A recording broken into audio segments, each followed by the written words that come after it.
David gets a lot of credit for the book of Psalms. Too much credit, actually.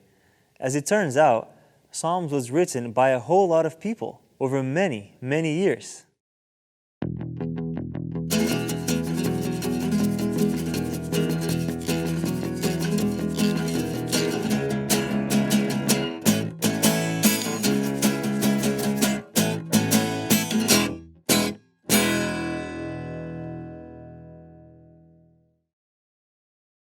If David were around today, he might feel a little embarrassed by the recognition he's been given for the Psalms. Sure, a lot of Psalms carry his name, but Bible scholars believe that a Psalm of David could also be translated as a psalm in the manner of David. So while it's quite possible that David wrote some of the Psalms, many others are now attributed to other poets. It's pretty likely that poets were regularly writing psalms over the course of many centuries. Today, some of those poets have been identified. For example, Asaph, Ethan the Ezrahite, and Heman the Ezrahite.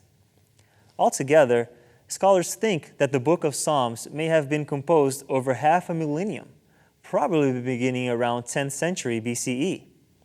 Although some psalms were written as a response to specific historical events, Psalms is different than most books of the Bible in that it doesn't really tell a story. There's no main character, and rather than a narrative, Psalms is more a compilation, a collection. Of course, this is partly because of the nature of the Psalms.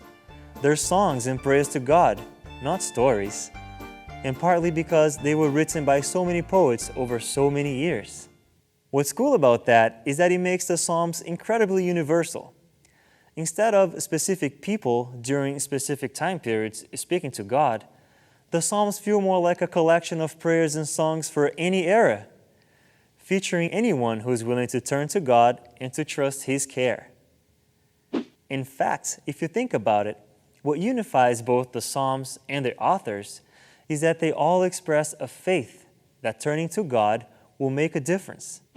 The God of the psalmist and their Psalms, over hundreds of years of writing and hundreds more of being read, is a trustworthy God, a God of mercy, grace, power, and love.